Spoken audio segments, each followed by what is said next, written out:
The thing that really makes focus happen is dopamine and then also adrenaline. If you want to be focused, that comes from a state of desire. There's a limit to our capacity based on our genes. We are not meant to focus forever. After 90 to 120 minutes, we will naturally lose focus. And that's one of the reasons, one of the ways stimulant use will kill memory is because it doesn't allow us to daydream. If you're making regular use of any of these things and you're having issues in memory and focus, look no further for the cause. That tendency to drift off and daydream after a while, that's not bad. That's actually, there's a lot of research being done on this. That's how we remember stuff. If you never really use your brain, if you never put effort into focusing, but if you're constantly trying to focus and never relaxing, you will get less good at focus over time.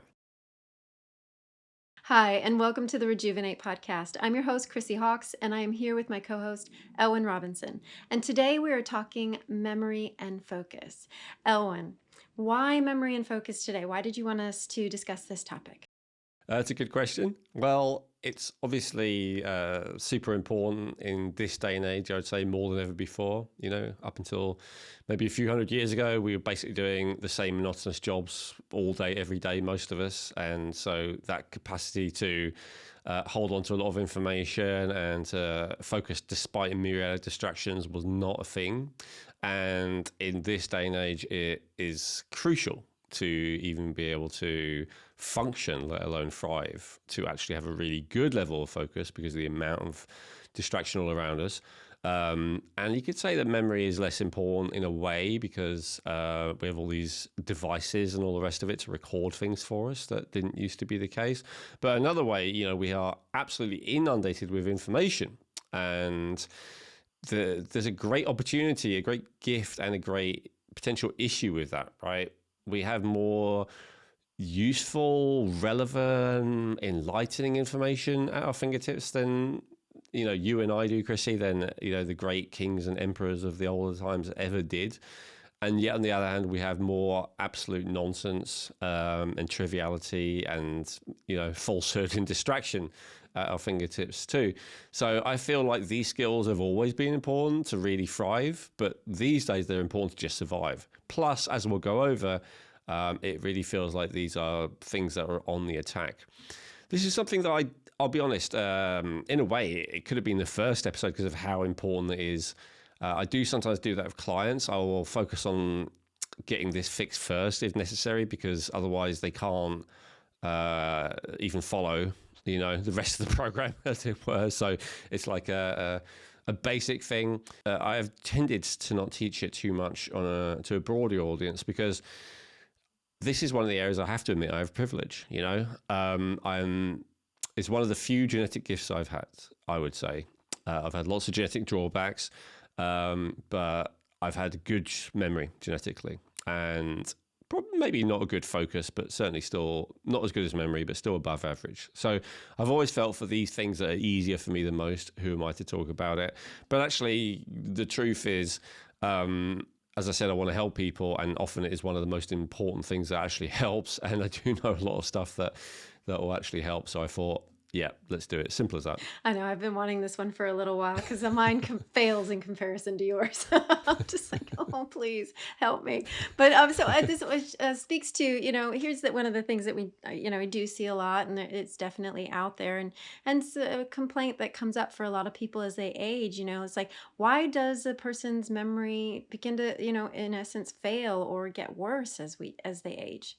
Yeah, it's a good question. Well, why does everything fail as we age, right? I mean, I know that's a bit of an exaggeration. Like, I've noticed that hair growth from my ears doesn't seem to fail as I get older, but the vast majority of systems that we actually want to work well, God, I'm trying to think of any exceptions actually that aren't a joke. Everything fails with age, right? So all the stuff that we've talked about in previous episodes, now, it doesn't necessarily fail with age, but it fails with aging. And of course, that's one of our goals of this podcast. That's why we call it the Rejuvenate podcast, because it's all about reducing that premature aging as much as possible. No one's trying to live forever, but at least let's not, you know, have the capacity of 80-year-olds when we're only 50 or whatever. That's what we're working at. But why does it work in general? Well, I think to answer that, I'd have to answer the question, what causes a loss of ability to focus and memory, which is probably on your list. Do you want me to get into that now? Or? Yeah, let's go right there. Okay, let's get into it, because this is a big one. So I think the first thing to understand is that the brain is part of the body. Now, that sounds like a stupid thing to say, and yet often it's treated separately, right? So it's interesting. I mean, I know you have all kinds of specialisms within medicine, but generally, if something is wrong with most of your body, you go to a doctor, a GP initially, right? If something is wrong with your vision, you go to an eye doctor. If something is wrong with your mouth, you go to a dentist. And then if something is wrong with the way you feel and think, often you go to a psychiatrist or a therapist or something like that. So it's treated as something separate is kind of my point. And the whole field is treated as if it's fundamentally separate. I think it's, I won't go into the whole history of it, but basically this is split between mind and body, right? Going back to Descartes and stuff like that, that is probably artificial. And, the proof of that, I would say on a practical level, for anyone who is not interested in hearing about any old philosophers, is just, when you take certain stuff, so when you put stuff in your body, think about how much differently it makes you think, how much differently it makes you feel, right? Whether it be, legal drugs, illegal drugs, pharmaceutical drugs, they have a massive impact on your cognition, your ability to focus, all of this stuff. So, of course, the brain is part of the body, and the brain and nervous system is the key to memory and focus. This episode definitely isn't a good one to be the first one you watch, I have to admit, at the outset, because I will be referencing a lot of other episodes. One of the reasons as well that I didn't do this first is because the brain and the central nervous system. I'm going to use the brain for shorthand, but when I say brain, I mean the brain and central nervous system is affected by so many other systems and so many other issues that we've really talked about in previous episodes that I'm going to reference them, but I won't be able to get into it in full. And in fact, I was thinking, how do I introduce this without just repeating myself? And I thought, actually, let me put a new thing out today as like a different way of looking at things. So this will be something you haven't heard before. So first of all, I'd say, okay, so why does our memory and focus get worse? First of all, let's start with the genes, right? And the genes is a great one to start with, especially when we come to this issue, because as I acknowledged right at the outset, there's a big difference here when it comes to genetics. There's a big difference with everything potentially when it comes to genetics, as we've talked about, but some are bigger than others. And the difference in capacity with memory, focus, also cognition speeds, which we may touch on, but less people are trying to optimize, I would say, so we won't make it a major focus, really is down to genetics. So this is like the framework that we've been given. So we can optimize within that framework, but we can't fundamentally change our framework, So like if we're a person who is, very small and thin and frail, we can end up being big and strong, but we'll never be, an Arnold Schwarzenegger or whatever, right? This is something that we just have to accept. And it is the same with the brain as well. We can certainly end up way better than we were. We can be in a better position than most people, but there's a limit to our capacity based on our genes. So that's true for a lot of different things, and it's definitely true for this. So we have to be aware of that and accept ourselves as we are and have compassion for ourselves as we are and other people, right? This really goes in both directions.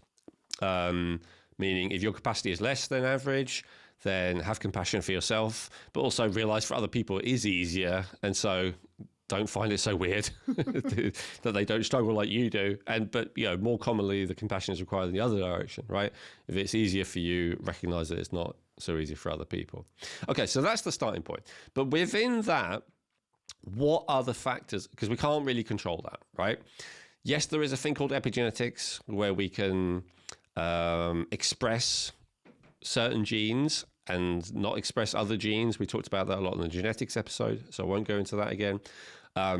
But what I'm talking about is the innate limitations that we do have from genetics. So other than that, what can we do? What can we do, in fact, to improve epigenetic expression, to maximize what we have? So I'm going to apply this to the brain, but this really applies to every area of health in the body. There's really 4 areas that I would focus on. So the first is too much poison. If there's too much poison, now what's the definition of poison? We talked about this a lot in the detoxification episode. Just to sum up briefly, it's anything that is in excess, and enough of an excess that it causes some degree of damage or strain on the body, right? So even oxygen or water is a poison in excess. So I'm using poison in the broadest possible terms. So too much of something or enough of something that it's actually starting to cause a problem. That's one potential issue. And it's something that is afflicting all of us. We talk about that a lot in the detox episode. In this episode, I'll limit myself to a couple of things that are particularly relevant. Second thing, too little of something that we need. And this is often different nutrients. I'll go through them one at a time. But vitamins, minerals, amino acids, fats, and glucose, oxygen, carbon dioxide. Those are some of the essential nutrients that are required for the brain to function properly.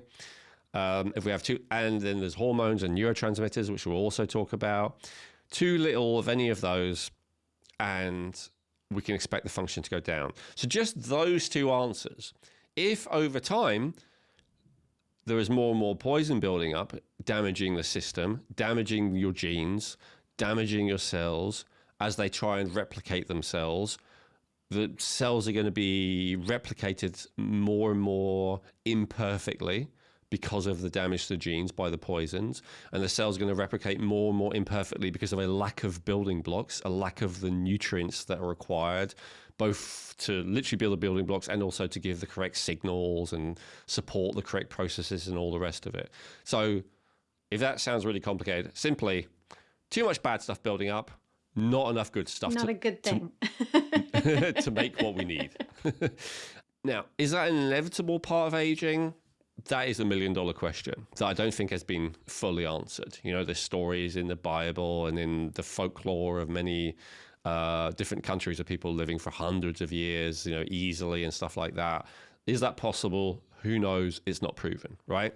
But as we talked about, we're not going to make any crazy claims about living forever, but we can at least say these are the things that cause you to age more prematurely. Now, the other thing, and this is relevant to a lot of areas, but again, especially relevant to the brain, is overuse and underuse. So I'm going to put those 2, that'll be 3 and 4, but we'll talk about them together. So, and generally, the issue of overuse is more a chronic issue, and the issue of underuse is more of an acute issue. And what do I mean by that? Generally, let's look at exercise for a second. If people never get their heart racing, they tend to be less healthy. But if people have their heart racing all day, every day, they also tend to be less healthy, right? So it's that balance in the middle. We often want like a peak of activity, but then we want a rest as well. And it's actually exactly the same with the brain. If you never really use your brain, if you never put effort into focusing, you will get less good at focusing over time. But if you're constantly trying to focus and never relaxing, you will get less good at focus over time. So that is a balancing act with almost everything. It's not as complicated and difficult as it sounds in reality if you're more in tune with your body, which is not an easy thing to do often in this day and age. We'll talk about that in a bit, but that's really what it's about as well.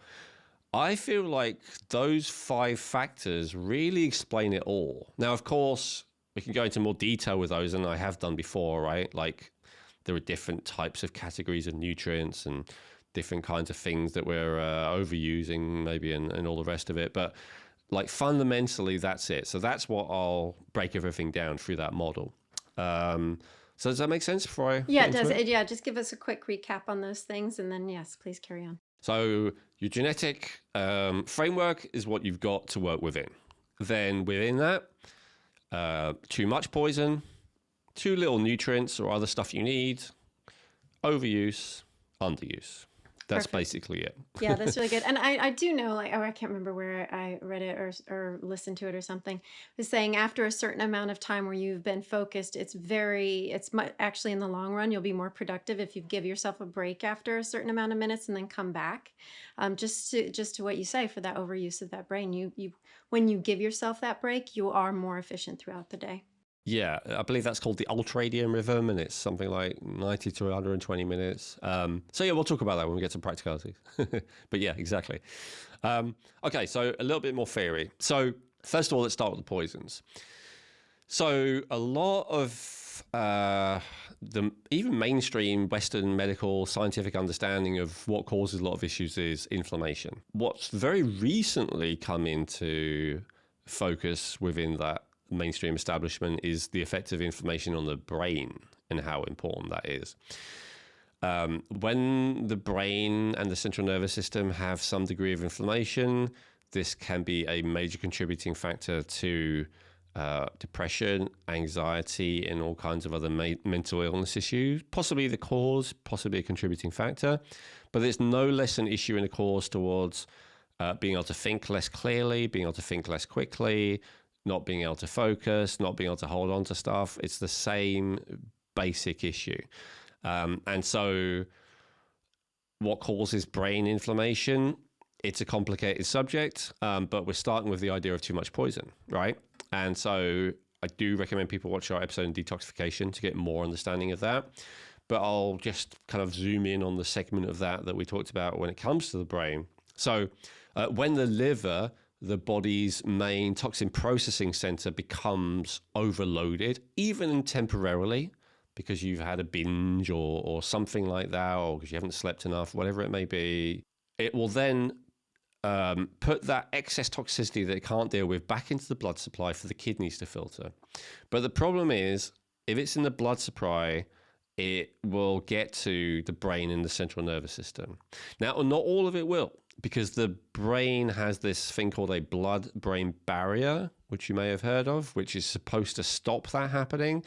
And in fact, with some poisonous chemicals, especially ones that we are very adapted to and have had around for a long time, it does stop that from happening. But there are so many new poisons that have literally been invented, created, synthesized in the last just less than 100 years that our body hasn't adapted to. And there are also other poisons that have been around forever, but we have never had such a massive amount of them. And so that they will get into the brain where, before there was not enough for it to really cause an issue. And so, some of those that we have talked about before, some of those poisons that can create this issue. Well, let's go through the list. So first of all, we all know recreational drugs are bad for the brain. I don't usually talk about those because it's, I don't know, it gets your channel more likely to be flagged. But I think, how can I possibly address this topic without addressing this issue? There's a lot of talk about, let's start with cannabis, is it good for you, is it not? I was just saying to Chrissy before we started recording about how beneficial CBD has been for every animal in our house.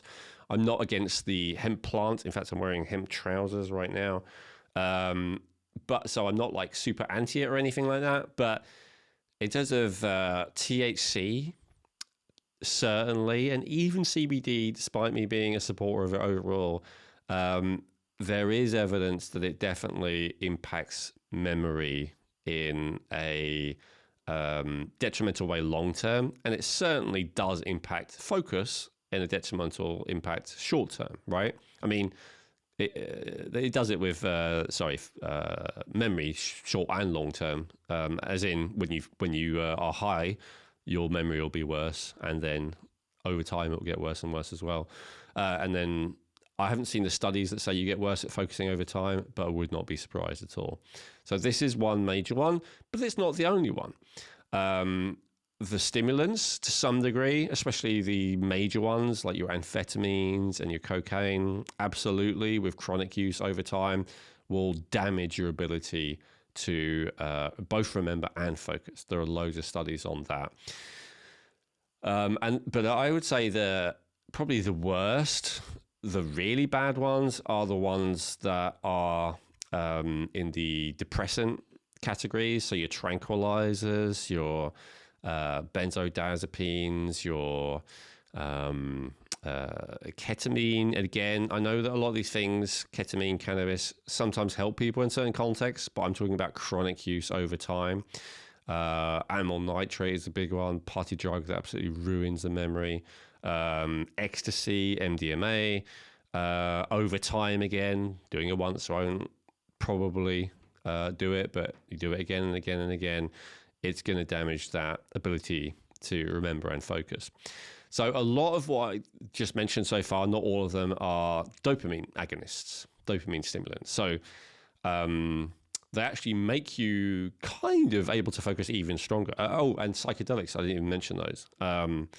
LSD, psilocybin, all of these kind of things. They all stimulate dopamine, so they give you loads of dopamine. This is why when you're on a psychedelic, I mean, more than anything, you can literally sit there and stare at one thing for like hours, sometimes, not always, like be completely engrossed in it, right? That's something that's only possible with the extreme focus of a very large amount of dopamine. The other ones, like amphetamine, even though they also release loads of dopamine, they also release loads of noradrenaline, which disrupts focus. So that's why you don't necessarily get that engrossed focus with that, but that varies, right? And we have to remember MDMA, MA out of MDMA stands for methylamphetamine. So MDMA is simply methylamphetamine with something else added to it chemically, but it's not fundamentally different. So all of these things they stimulate release of dopamine, but they down-regulate dopamine. Because your body's like, oh my God, too much dopamine. We talked about this before in the Feel Good episodes. I believe they'll be out by the time you watch this. So when you stimulate too much dopamine to be released into your system, your body doesn't like too much dopamine. And so it will downregulate. It will downregulate the amount of receptors. It will downregulate the sensitivity of the receptors. It will downregulate how much dopamine is being released into the synapses. So basically, every time you take something that agonizes, which means stimulates dopamine, you will end up with less dopamine and less able to focus. It's as simple as that. So yeah, these things work through different mechanisms. So that's how the stimulants tend to work more. The depressants, it tends to vary more, and it's more complicated. Sometimes, like with cannabis, for instance, it affects more the acetylcholine issue, which is the more important part of memory, though cannabis also stimulates dopamine as well. So it gets pretty complicated. But just on a simple basis, if you are making regular use of any of these things and you're having issues in memory and focus, look no further for the cause. Now, by all means, look further. There may be more going on. But what I mean is, until you address that, you're not really serious about addressing the issue, because that is a significant factor. Does that mean that I'm dismissing any benefit of all of those substances? No. Maybe THC is good for, the C word, and maybe there's all kinds of other things, and inflammation and other stuff. Like maybe there's some other benefits of these things, and this substance helped to heal you, and great. I'm not denying any of that, but I'm saying it does have an impact on focus and memory. The research is really clear on this. So that's recreational ones. The medical pharmaceutical ones, I won't really comment on because I'm not really supposed to, but I will say check the label of the side effects of all of the pharmaceutical things that you're currently taking. They have to tell you if it has that impact. The doctor doesn't, but the label does, right? Well, we warned you. So just look at the label. If impact on memory, focus, cognition, or anything like that is mentioned, that may well be a factor. And then environmental toxins, we've talked about. I keep talking about the same ones, but heavy metals, mycotoxins, we talked about. I don't know when we'll release it, but in a recent episode.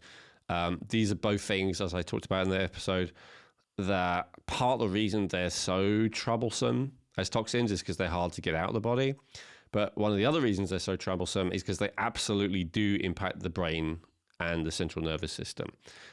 They get past that blood-brain barrier. They absolutely do. So mercury is famous for causing cognition issues, insanity, if there's enough of it. Lead is famous for especially if it's in growing children, for damaging IQ. So, the ability to use the brain well is kind of permanently ruined by lead if you have enough of it young enough. It's really not good, not great for adults either. Mycotoxins are these toxins that are, and what they have in common, mycotoxins are fat soluble. So we have to remember, one of the things about the brain is that it's got a lot of fat. It's the only part of the body, not only part of the body, it's the main part of the body where fat is super essential. Now, there's fat in every cell. There's the phospholipid and the saturated fat and cholesterol and all the rest of it. But most of the areas of the body are mostly not fat. They're protein, water. The area that has the most fat is the brain.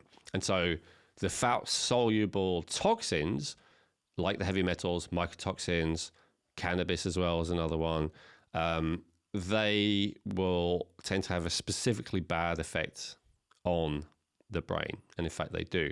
Now, another one we didn't get a chance to get to when we did that last episode was polyunsaturated fats. So it's the big topic. I think I want to do a whole episode on it. So I won't go, again, super deep with this. But in a nutshell, especially omega-6s have been shown to be highly inflammatory. And so we want to have, generally the research shows you want to have a good ratio of omega-3 to omega-6. And omega-6 is one of the things that's often recommended for brain health, which, again, there's a lot of evidence behind that. I'm not 100% sure of the issue, if the benefit is just that it opposes the omega-6 or of how much benefit it has in its own right, meaning if you had way less omega-6, I don't know how beneficial omega-3s would be. The research hasn't been done in that area. But whatever is the case, omega-6s, especially if they're not balanced with a reasonable amount of omega-3s, are highly inflammatory. And they absolutely stop the brain from being able to function as well as it could. They are very much a case of a silent killer. So again, I'm making a big claim there, I know, because the mainstream is kind of shifting these days, but since the 80s, the mainstream has kind of said that they're good for you and they're better than saturated fats. And my prediction is within 5 to 10 years, that will shift in the mainstream, but it's happening, but we're not quite there yet. So I know right now that may be controversial, but there's a lot of evidence for this as well. So seed oils is what they generally say, but I don't use that term because actually there's loads of omega-6s in non-seed oils, in animal fats like chicken and pork. And actually there is one seed, the macadamia, that has less omega-6 in than any animal fat. So I always like to be precise. So rather than saying seed oils, I'll say omega-6s or polyunsaturated fatty acids. The big issue with them is that they become oxidized very easily. And then when they're oxidized, they're damaged and they don't work correctly anymore. So this is the argument as to why saturated fats are better, because they're less easily damaged by heat and light. And that's both in production, but if you really want to think about it, it's possibly even within the body. Like the argument that I've heard that makes sense to me is that it makes sense for a cold-blooded animal to have higher levels of polyunsaturated fats, because they do not have the heat damage that you get from being a warm-blooded mammal. So that's why, oily fish and stuff like that is the animal food that you tend to find a lot of polyunsaturated fats. The other source is usually seeds. It's either seeds or it's fish, who tend to be cold-blooded. Well, they are always cold-blooded animals, not warm-blooded mammals. So anyway, unless there are some warm-blooded mammals that are high in omega-6s, like I said, like chickens and pigs, but that's only because they're fed loads of omega-6s. If they were allowed to eat normally, they also would not be high in omega-6s. So anyway, these are all poisons to the brain. Some of them, as I say, a bit controversial. Most of them not, though. Almost everything I said is mainstream and very much recognized. Alcohol, of course. Topic of legal drugs. I don't think I talked about legal drugs, but yeah, alcohol in terms of legal drugs, and then cigarettes in terms of legal drugs for completely different reasons, right? With one of them, it's the aldehyde that the alcohol turns into, which is a poison for the brain. And then in the case of smoking, it's nicotine doesn't hurt the brain. In fact, it makes it work better temporarily. It's a bit of a dopamine stimulant, but it's the smoke itself's impact on the circulation. And circulation is huge when it comes to brain health. So we'll talk about that in a bit. So that's off the top of my head, like all the big ones that almost all of us are connecting with. But in fact, it's everything, like all the estrogens in the water and the plastics and, you know, a lot of skincare products, like these are not good and for the brain health, and it goes on and on and on. So really watch the detox episode to get a full breakdown. But I've tried to limit myself to especially the ones that are really known for impacting memory and focus. So shall I move on to number 2, nutrients? Yes, absolutely. So yeah, just that recap on the nutrients. It's potentially what we're not getting enough of, correct? Yeah, exactly. Yeah. And nutrients is maybe not the right term because I would include like hormones and peptides and things like that. But things our body needs, exactly, that we're not getting enough of. So first of all, the brain is a glutton for glucose. The stat, which I think a lot of people in this world have heard that is accurate, is that like it's 2% of your body's body weight, but it uses up 20% of your body's glucose. And so not only is it quite easily impacted by toxicity, especially in this day and age, with the very high amounts we have of things that we didn't have until recently, but it's also impacted by potentially by a lack of glucose. Now, this has always been the case. We've always had periods throughout our evolution, as far as we know, where we didn't have enough food, you know? So this is not something new at all. Most animals, most mammals' preoccupation, whether they're predator or herbivore, seems to be getting food. You know, it's a big thing. And so avoiding toxins is a new thing, relatively. You know, it's like sniff it is okay, but like getting food, getting enough glucose has always been an issue. In fact, you could say that in our day and age, getting enough glucose is less of an issue than it ever has been in our evolutionary history, because we have access to so much food, we have access to so much calories. So the issue with a lack of glucose tends to not be a lack of intake in almost every case, but it's a lack of proper and balanced distribution. And so that is the issue of blood sugar balance. We'll talk about that in a separate issue, you know, a separate episode. We'll go into that in depth. But in a nutshell, consuming loads of carbs, loads of food does not mean your brain's always getting enough glucose. In fact, if you consume loads of carbs, loads of simple carbs, loads of sugar in a meal, it could be that the glucose goes too high. That's a problem for the brain. Then the body overcreates insulin. Then the glucose goes too low. That's a problem for the brain. And so often, because of the amount of carbs and food we have available to us, our brain is suffering with either a poisonous amount of glucose, it's either an excess or a lack. And really throughout the day, like it's going from, I'm being poisoned to, I'm starving, with like the same substance. So that's one of the reasons it's really important to balance blood sugar. It's also one of the, just in terms of get practical for a second, if you're like, oh God, I'm struggling to focus, like, have you eaten recently? You know, there's this thing about intermittent fasting, which I'm a little bit dubious about, but I'm broadly supportive of in many contexts. But the one thing I disagree with about it is this thing about not eating for several hours in the morning. First of all, if you want to lose weight, the evidence tends to be either it doesn't matter what time of day you don't eat, or it's better to not eat at night. No one says it's better to fast in the morning to lose weight. So why not do it at night, right? Why not have like breakfast and lunch and skip dinner?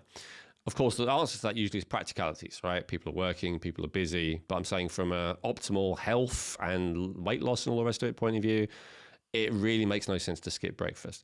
Plus, when you skip breakfast, where's your brain and your body going to get that glucose from? It's going to get it from stress chemicals, breaking down fat and protein into glucose. There's this thing about how free fatty acids in the blood caused by that fasting may be the thing that actually causes insulin resistance, which is a blood sugar issue. That's not settled science, but it certainly is settled that if you don't eat and you're doing stuff, your body will use stress chemicals to get the energy it needs. That's a fact. That is settled. And so that is why I prefer to recommend to people that they eat breakfast, even if they don't feel like it. if they want their cognition to be as good as possible. So many times I talk to people and they're like, oh, I'm struggling to think clearly. I'm like, oh, what did you have for breakfast? Oh, nothing. I haven't eaten yet. Or I just had a coffee. It's like, well, you're not giving the brain the fuel it needs, right? And it's not the only fuel it needs. It's just one of the most basic fuels along with oxygen, right? Which we'll talk about in a bit. So glucose. ATP, to get even more fundamental. We talked about this a lot in the episode of metabolism. We talked about it a lot in the episode of thyroid.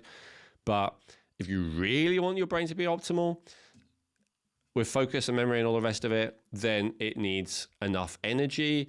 And energy is not just glucose, although glucose and oxygen is basically what your body uses to make ATP.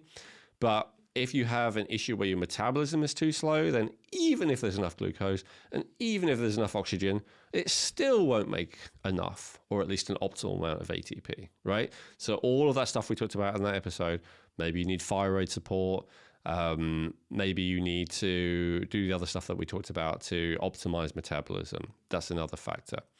Thyroid, I talked about that. Okay, and then oxygen. And the things that help deliver oxygen. Iron being especially important, but vitamin B12, vitamin B9, folate, copper, and, depending, you could get into it and say, actually, everything's essential, but usually those are the ones that we start with. Anemia is where not enough iron is, not enough hemoglobin is available to transport the oxygen from the respiratory system to the cells. If there's enough in the blood, but there's not enough getting to the cells, that is generally a lack of carbon dioxide. It's actually carbon dioxide that is required to transport the oxygen from the red blood cells into the cell, including the brain cell. And so this is where hyperventilation, when you hyperventilate, you maybe get dizzy and you can't think clearly. That's because one of the first things to suffer from that lack of oxygen getting to the cells is the brain, that you'll notice. And so we want to breathe in a way that conserves carbon dioxide while also getting enough oxygen.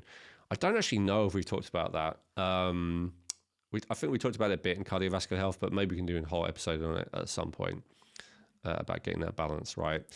But so that's one thing. So what else is going to cause a lack of oxygen other than lack of those nutrients and CO2?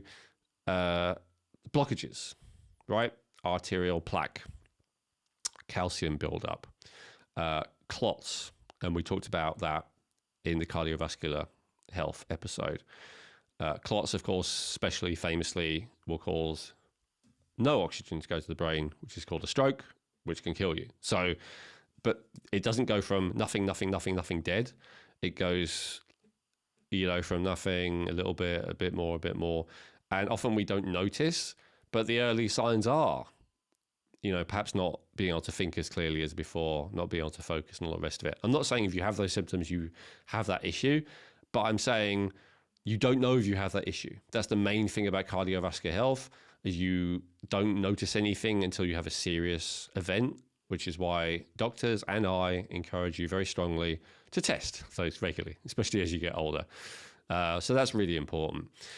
And then exercise is a big part of oxygen, right? We talked about this a lot on, I think, the metabolism episode, and even debated it a little bit, Chrissy. So if we look at it from the perspective of brain health, aerobic exercise is unequivocally a good idea.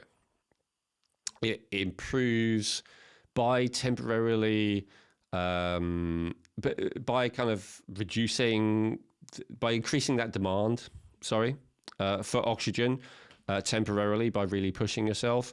It increases the ability of every cell, including the brain cells, which are often the most sensitive to the lack, to be able to utilize oxygen. So you and I were debating in that episode about whether it's always a good thing and if you can take it too far and all the rest of it. But the bottom line is, the evidence when it comes to exercise is, and this is summing up, maybe simplifying it, but if you're interested in longevity, generally the type of exercise that has the research that proves that it works is resistance training. So that's anaerobic exercise. But if you're interested in brain optimization, the evidence really does point to aerobic exercise. It points to, the value of running and stuff like that. So a good compromise on that is high intensity interval training, or all the different versions that are kind of like it. I just saw a study the other day of, was it 60 seconds of intense exercise 3 days a week as part of HIIT. So basically 10-minute HIIT exercise, high intensity interval training thing, where you do something like a 3-minute warm up, 20 seconds of exertion, minute and a half cool down, 20 seconds of exertion, minute and a half cool down, 20 seconds of exertion, and then 3-minute cool down, something like that, where you just have 3 bursts of really intense exercise, is just as beneficial as jogging for 45 minutes for 5 days a week. So there's something, so that's like great if you really don't have time to exercise and all the rest of it. Studies like that can give you hope that Absolutely. you can really, you get a lot of bang for your buck out of that. Now, some people dispute that exercise is almost as dense a field as like nutrition in terms of everyone having their opinions, but this particular study supported that. Perhaps some people would say that's exaggerated, but the point is, like, some kind of combination of aerobic and anaerobic, even for a short period of time, is really beneficial. But aerobic being part of it, right? So just lifting weights and stuff has not shown to be super beneficial for brain health, for memory and focus. Having that aerobic component generally is shown to be very beneficial.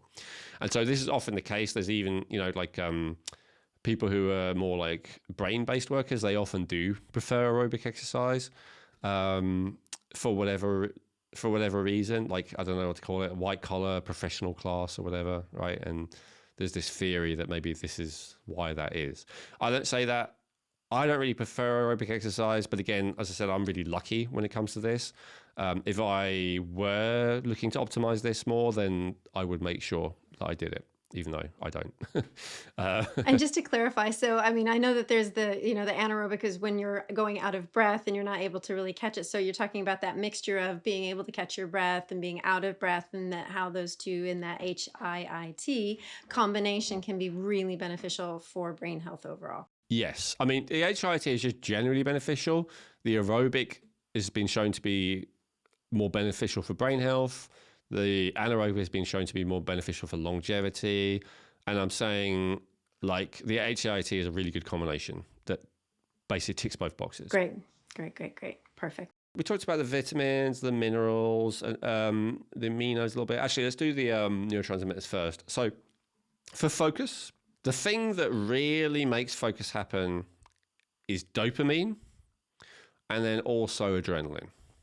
Now, this is a simplification. I realize none of this happens in a vacuum. We actually get loads of different things going on at once, always, that create a feeling. I could be accused of simplifying these things, which I try and do to make it, manageable. But here is my proof for that statement. If you take someone who really, really, really struggles to focus and you give them a drug that really, really, really increases dopamine, they're fine. They can focus, right? And in fact, that's exactly what they do. With ADHD, they give you it's a form of amphetamine is the main drug that they give, Ritalin, that they give to people with ADHD. So it just skyrockets dopamine. And this is one of the ways that they can tell that you have ADHD, because if you take something like Ritalin, you don't have ADHD, you're going to be like high as a kite. It'll be like taking a drug. Whereas if you give someone with ADHD Ritalin, they'll feel normal. Oh, I can actually, now I feel like everyone else. They don't feel stimulated. They just feel okay. And so that indicates that not being able to focus, a big factor in that is lack of dopamine. Now, we'll talk about what to do about all this later, right? But just to understand that for now. Now, the other thing that does lead to focus is adrenaline. And adrenaline is also a key aspect of memory for a different reason. So and I'll talk about in a second. With memory, it's adrenaline is really key, and then acetylcholine. I kind of did those in the wrong order. I mean, acetylcholine is the memory molecule, but the thing that really gets your system to commit things to memory in the first place is adrenaline. So when you have adrenaline released, your body is like, this, what's going on right now is important. You need to store this. And so often that is things that are negative, right? It's a danger. But it's generally things that involve survival and reproduction. You know, like you might really intensely remember the first time you met the love of your life as well, right? It's not always negative stuff. But it tends to be stuff that is like, you know, based around survival and reproduction, often survival, right? This could have killed me, that could have killed me. That's something that either we really hold on to, or maybe we disassociate and we don't, but that's like a different mechanism, a different story we'll talk about another day. But generally, we hold on to and remember things that we had an intense experience of. And so that's the thing about adrenaline. Adrenaline is called a stress chemical. Technically, definitely true, created by the adrenal gland, but it's really more, I see it more as an intensifier. So if I would, and you can't isolate them because it's always part of a complicated system, but if I were to isolate them, I would say dopamine is like your focus. It's all, but why is it focused? This is the thing about dopamine. Dopamine is the thing that makes you care. It's the thing that, it's passion, it's motivation, it's enthusiasm, it's desire on the most basic level. And so a lot of people who are in the world of influencing and persuading other people who, you know, are probably doing it in a manipulative way, like whether it's religious leaders, politicians, marketers, whatever, they will look at it as like people are ultimately always torn between fear and desire, right? And so if I'm more scared of what might happen than I am wanting it, I won't move towards it. And if I want it more than I'm scared of what might happen, then I will move toward it. And it's really, you know, you can complicate it more, but it's really as simple as that in terms of whether a person takes action or not a lot of the time. And so dopamine is that I want it. And so when we really want something, that's where we feel motivation. That's where we feel enthusiasm. And yes, that is where we experience clarity. We don't really experience clarity easily outside of that, which is one of the reasons why people who like mental clarity, and that might sound crazy because who wouldn't want mental clarity? Well, actually, a lot of people, right? Maybe you just want to relax. Maybe you want to tune into your environment. Maybe you want to be peaceful. Maybe you want to be, you know, whatever, right? But if you want to be focused, that comes from a state of desire. Now, you can balance that with peace. So this is the game of dopamine and GABA. And then by the end of the thing, I'm going to recommend several things that help you to have both at once. This is, from my point of view, the ultimate combination currently, unless my thinking on this evolves. But just having those two actually is magical for that reason, because it balances those two things. But anyway, so dopamine is that desire, and when you want something, then you have the focus. But adrenaline is just an intensifier to that. Now, that's true focus. That's being able to sit there, stand there, or whatever, and be engrossed in something, right? But a lot of us settle for pseudo-focus, I would call it. So that's, I'm not engrossed in something, but I'm also not somnambulistic. I'm not half asleep, you know, not caring, barely able to, you know, be present with what's going on around me. And that's noradrenaline. And so that is where people flip between distraction and this and this and this and this and this and this. And it's not the most productive state you can be in.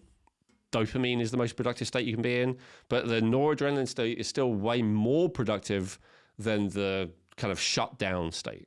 And so that's why when, you know, people often take substances or do activities that raise their dopamine and their noradrenaline.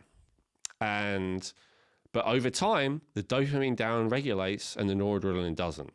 And so to start with, you're like focused and a bit jumpy, but after a while, the dopamine down regulates and you're no longer focused, but you're still a bit jumpy. And so that, you know, happens over time. You see that with addicts with, you know, very strong stimulants. It happens very quickly, but you also see it with addicts with not very strong stimulants over the course of years and decades, that they become less and less able to focus, but they're not like, they're still, but they're all over the place, right? So that's why I kind of call it a pseudo focus. You can still get things done in that state, but you're not really immersed in something. And the other thing is, because dopamine is that state of desire, but they used to call it like the pleasure chemical. Like, it's enjoyable to be in that state of motivation, whereas it's not really enjoyable to be in that state of noradrenaline without the dopamine.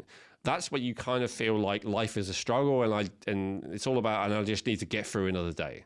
I just need to get through another hour. I just need to get through another week. Like, a bit more of that victim consciousness is where noradrenaline is really running the show.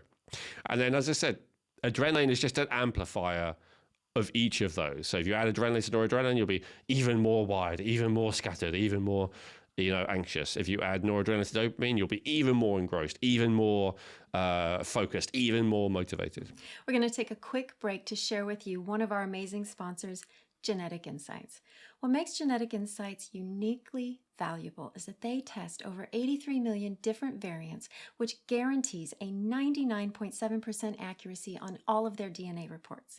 With over 100 reports available, you get comprehensive insights into what your DNA is telling you about how to optimize your health today and in the future. I found reviewing my results to be incredibly accurate and applying some of the recommendations, which are personalized to your individual DNA, to be extremely helpful for me and my family. I also loved how easy it was to upload my raw DNA data that I already had from previously using Ancestry.com, because Genetic Insights supports uploading raw data from all major platforms. To get your health reports, go to geneticinsights.co and get 20% off today by using coupon code REJUVENATE. Remember that supporting our sponsors supports our podcast, which allows us to keep sharing this important information with you free of cost. So, go get your Genetic Insights health reports by going to geneticinsights.co and use coupon code REJUVENATE for 20% off today. I do hear people like, I just don't have any motivation. How does that relate to all this? That's like a dopamine. Yeah, just purely in that space. Because I wasn't sure if it's also, there's a lot of adrenal fatigue, chronic fatigue thing. It's like if it all wraps in, or... But what is adrenal fatigue? So first of all, if you say to your mainstream medical docs, I've got adrenal fatigue, they will chuckle and dismiss you, right? That's not a real thing from any medical point of view. And yet, let's assume that the people who say they've got it are not delusional. So what's going on there? So what's going on there, from my perspective, is simply, there's stages of it, right? So I think I talked about this a lot in the stress episode, but just as a reminder. So the first thing that goes, the first stress chemical that your body starts to downregulate and starts to get lower than you want is dopamine. The second stress chemical that your body starts to downregulate and have lower than you want is cortisol. And that's your resilience to stress. And also, it's an energizer. And then the last stress chemical that starts to downregulate is noradrenaline. And so this is where a person goes from actually enjoying life, where they have dopamine and GABA. Then they get into the stress state, the GABA goes. So they're not, but they're still kind of enjoying life, they just can't relax. But they're still motivated. They're still on their mission. To most people, they'll still look like a very admirable, impressive person. Unless they have to be around them 24/7, and they'll go, when does this person ever, relax? But other than that, they seem great. And then the dopamine starts to go. And then they might still be busy, but they're achieving less and less. They're more and more reacting to one crisis or another. They're often causing a crisis without maybe realizing it, because they didn't think it through properly, because their mental clarity is going downhill and all the rest of it. They're just reacting to stuff all the time. And then the cortisol goes, and then they're barely coping. Now they're also still reacting to stuff, but they're also overwhelmed. They're that close to, they're like a pot that's almost boiling over. And then, periodically they will boil over, right? They'll either have a meltdown, or they'll have a nervous breakdown, or they'll collapse and go into a depressive state for a while, or whatever. And then finally, even the noradrenaline production will start to downregulate, and then they won't be able to get out of bed, or everything is just a struggle. And then they generally call that, not depression, but not clinical depression, but like normal depression. What has become normal depression. So like chronic fatigue would probably right at the end of that process, when all the stress chemicals have become downregulated over time, either because your body's downregulated them on purpose, or just because you've run out of materials to make it, which we'll talk about. In fact, we'll talk about it in a second. And then maybe the what you're calling adrenal fatigue, that might be, depending on what the person's symptoms are. It's somewhere along that spectrum. And I am simplifying, and sometimes it isn't as linear as that. But in my experience, it's pretty linear like that. It's actually quite close to that. And again, this is not guessing. Like unfortunately, we can't see dopamine and noradrenaline, but we can test cortisol via saliva cortisol, and we can test prolactin, which can be an indicator of the body starting to downregulate dopamine. So even though we can't test all these things, we can test tyrosine, which is the building block for all the stress chemicals except for cortisol. And so we can get an idea of where along that process a person is. So yeah, in terms of building blocks, to go back to that for a second, the main building block for dopamine, adrenaline, and noradrenaline is tyrosine, which is an amino acid, which your body makes from phenylalanine, which is another amino acid. But the direct precursor is tyrosine. And so that's one of the things where increasing tyrosine can help to support memory, but especially focus. It can be as simple as increasing tyrosine. I've talked about that before in other episodes, so I won't talk about that in too much detail. The main building block of cortisol is pregnenolone. Pregnenolone is the master steroid hormone that is used to create both the stress hormones, adrenal hormones, and the sex hormones. So we can test for cortisol, but we can also look at what's happening with the sex hormones. When you have high levels of progesterone for women and testosterone for men, that tends to keep the dopamine and the GABA high overall, and the other stress chemicals lower. But when that starts to go the wrong direction, like I just described, then the body starts using more and more pregnenolone to create the cortisol. It upregulates the cortisol to try and deal with the stress that the person is going through on an ongoing basis.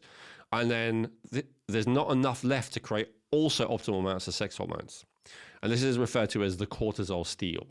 There's only so much pregnenolone to go around. Often as well, there's an issue where the body is not creating pregnenolone very well out of cholesterol, which is a different issue.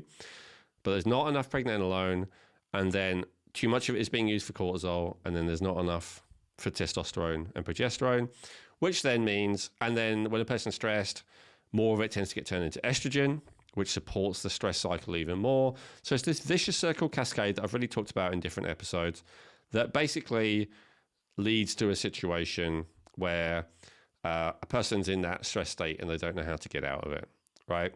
And so if you're interested in focus especially, then the tendency really, really is, on a practical level, from my experience, to seek out stress, to seek out substances, situations, and activities that stress you.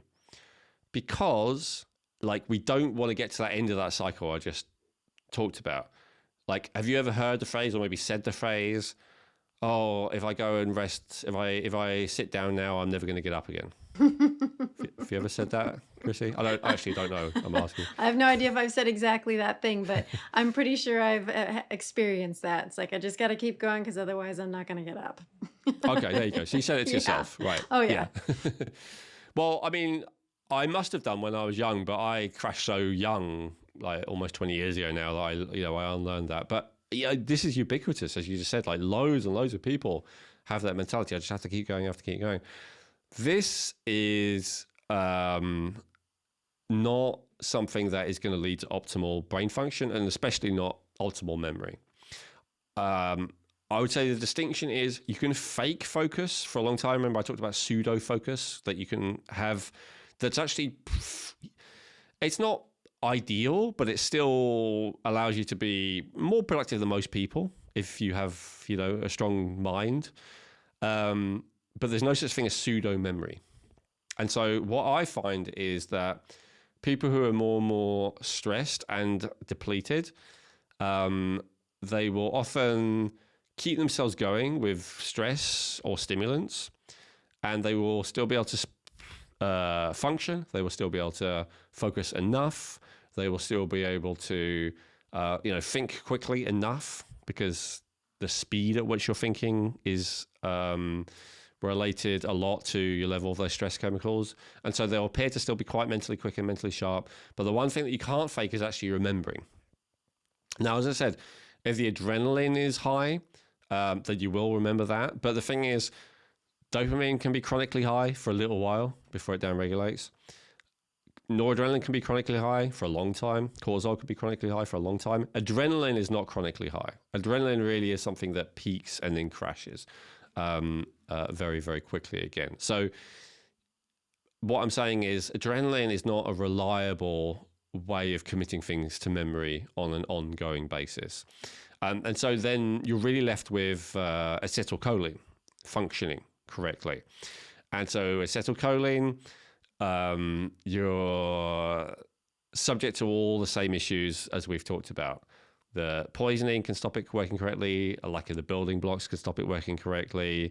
And then just when it comes to memory itself, especially the underuse is a big issue as well. So just back to the nutrients then. So main nutrients for focus: tyrosine, number one, magnesium, and B vitamins. Those are the top things that I tend to focus on. And then also obviously everything that you need, like iron if you need it, and B12 if you need it, and etc. And then for acetylcholine, number one thing really is choline. And so there's different forms of it, and we'll talk about that more with a practical one, but different forms of choline, especially if you take like a combination of them, can really help with memory. But of course, building block is only one thing. And if the memory issue is because you're running on stress, because you're exhausted, because you got overloaded with poison, it will have limited benefit. So you really have to work out what's going on overall. I'll just quickly cover the overuse and underuse. So in terms of focus, not enough practice is big. Focus is absolutely like a muscle. If you're like super healthy, both psychologically and physically, focus is actually not difficult. But for the vast majority of us, by the time we get to a certain age and a certain level of being traumatized and a certain level of being depleted and all the rest of it, focus is something that you either use it or lose it. Just like I guess you could say a super healthy person, let's say, more easily for a male, but they just have strong muscles. But for most of us, we have to work to have strong muscles, right? And it's the same kind of principle. So focus is absolutely a thing that you do rather than that you have. Yes, some people might be better at it than others, but being good at something actually means that you practice it more, right? Think about it. Like if you're naturally gifted with music and your genetics, you're going to be practicing music a hell of a lot more often than someone who doesn't. And that's going to be a lot of the reason why you're better. I mean, yes, the genetic edge helps, but the regular practice is really the thing. And it's absolutely the case with focus as well. So how do you practice it? We'll talk about that more when we get to the practical section. Not enough rest, recovery, and sleep is probably the number one thing when I talk about overuse. So overuse of focus is not taking breaks. We talked about that. We'll get into the practicalities when we get to that section. But, like trying to focus like 16 hours a day without ever not focusing is foolish, and it will deplete you. It will deplete your dopamine. It will deplete your tyrosine. It will overstimulate your adrenal glands. And is it possible? Yeah, you go on a bender of nicotine, amphetamine and a bunch of stimulants, and you can actually focus on something for 16 hours in a row. But is it sustainable? No. I was going to ask you one quick thing here. You did mention sleep. If somebody is chronically sleep deprived, and I know that's going to be a subject we are going to delve into a lot deeper. But can you just briefly touch on that here as far as it impacts memory and focus? Yeah, absolutely. It definitely impacts both, but I found from a practical point of view, it impacts memory more. And I think it's for the reason that I said earlier. If you're sleep deprived or even just suboptimal sleep, you can start running a lot of stress chemicals, or you can take stimulants, and they will mask a lot of that. You will not be as genuinely joyfully motivated as someone who's got genuinely naturally high dopamine, but you can do a pretty good impression of it that will fool most people, including yourself. But with memory, that's not the case. Now, memory, when it comes to sleep, so sleep obviously helps to replenish in general, right? It helps to rest. When you're sleeping, your body goes through all these repair processes. It goes through all kinds of restoring, all the words, restoring, rejuvenation, recharging, etc. We'll talk about that. I think we're going to do the sleep episode next, so we'll talk about that more there. But when it comes to memory, sleep actually does something else really important. And that's actually where your body processes a lot of the experiences that you've had during the day and organizes them, which is what we refer to as dreaming. And so dreaming doesn't, the most important thing is like the deep repair processes, and that happens more during the deep sleep portion. And so your body prioritizes that more. So generally, the dreaming sleep tends to be more. During the first 2 hours of sleep, hardly any of it will be dreaming. During between 6 and 8 hours of sleep, you have like a majority of dreaming, right? So the more you sleep, the higher percentage of the sleep is dreaming. And dreaming is where you process stuff, but also where your brain decides how to organize it. And so in a way, it's kind of like a filing system. And when you habitually have, 4 or 5 hours sleep a night, it's like the equivalent of you've got all kinds of random pieces of paper scattered throughout your room with absolutely no rhyme or reason to it. Whereas if you get your 8+ hours of sleep, it's like it's all nicely organized in little color-coded, clearly labeled file folders, because your brain's actually had a chance to put it all where it belongs. I say that it's a little bit of a stretch. I think that is modern medicine science's current understanding of the purpose of dreams. It may well be our unconscious trying to communicate stuff to us, like Freud and Jung talked about and stuff like that. That may be going on in addition, but that's one of the main, from a mainstream medical point of view, that's one of our primary understandings about the point of it. So filing is more from a mental point of view, and then also processing is more maybe from an emotional point of view, right? So we're more likely to be traumatized by an event. We're more likely to not be able to let it go and heal from it and all the rest of it if we don't give ourselves enough time to dream, to really process it as well. So it's processing on multiple levels. It's not only intellectually, despite the filing system euphemism. It's also processing from a therapy point of view, but all of that is going on while you dream. And when you do certain things to like heal, often you do have more intense dreams, and that's because these things that were not dealt with at the time, maybe because of lack of sleep, maybe because of all kinds of other factors, like disassociation, repression, and these kind of mechanisms that we still don't fully understand how they work in the brain, but we know they happen. From a psychological point of view, they start to come up again to the subconscious to be dealt with, and then again, like your dreams are actually processing it, and then people start to have a better memory. So that's another thing that's an assertion that I would make that I have not seen much science around, but I truly believe is that the more a person has a tendency to disassociate, the worse their memory will be. The extreme of that, of course, is, and this is my proof of it, just like I proved the dopamine thing with the Ritalin example, the extreme of disassociation is something called dissociative identity disorder, which used to be called multiple personality disorder. And people who have this, I mean, the extreme version is where of that disease is where you have like, you know, different named characters in your head with different voices, different identities and all the rest of it. But there's much more common and much more mild forms of dissociative identity disorder where you have several identities in there, and they will only be able to remember. So let's say, you know, I've personality 1, 2, and 3 in me.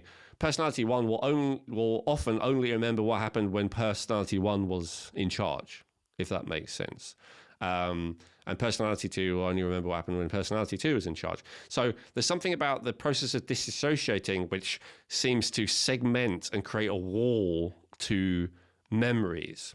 And so people with what's called complex PTSD, which is like PTSD that's not necessarily because you had like severe abuse or severe, you know, being in a war or something like that, but more because you had a pervasive sense of neglect or threat or whatever throughout your early life, that then has a, you know, an abuse that has a significant impact on you for the rest of your life. Often, the tendency of people with complex PTSD is to disassociate.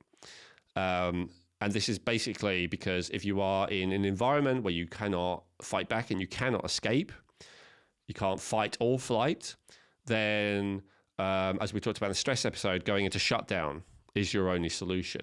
But of course, you can't go to full shutdown either, right? If you've got abusive, demanding people around you, you can't literally just go to bed and not leave, right? So you have to go into kind of mental shutdown where you're still doing stuff and going through the motions and you know, brushing your teeth and going to school and whatever it is, but you're not really fully present. You're not really engaged with life. And that's like a subtle form of that disassociation. And so people who have that, in my experience, tend to have much more memory issues because of that tendency to disassociate. As I said, that's not fully understood from a biomedical point of view yet. I've seen some of it, like endorphins seem to be the key to that. Like having high endorphins creates that kind of disassociated state. And endorphins definitely do affect memory. You know, the opiates do, you know, have a significant impact on memory as well. So endorphins definitely do affect memory, but it's not fully understood from a biochemical point of view. But as I said, from a psychological, actually helping people point of view, it's pretty well understood, that mechanism of dissociation and trauma and the impact that that has on memory. So that can be another significant factor as well. There's no supplement I can give you or routine or whatever that's going to resolve that on its own. Although, as we talked about in an earlier episode with dissociation, sorry, not NDT, LDN is low dose naltrexone, is definitely something to look into and become aware of. It's the closest thing that I've found to something that, you know, you could just take a pill and it will really help with disassociation.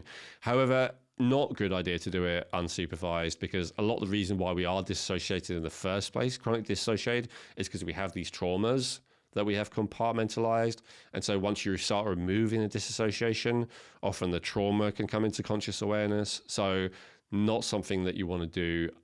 If you're already working with, you know, qualified mental health professionals, you can ask them, hey, do you think LDN might be able to help with my disassociation? That is more what I'm suggesting here, rather than doing it yourself. So what would the practicalities be that you would recommend for somebody that's really wanting to improve their memory or their focus? Okay, so first of all, I'm just going to reference previous episodes.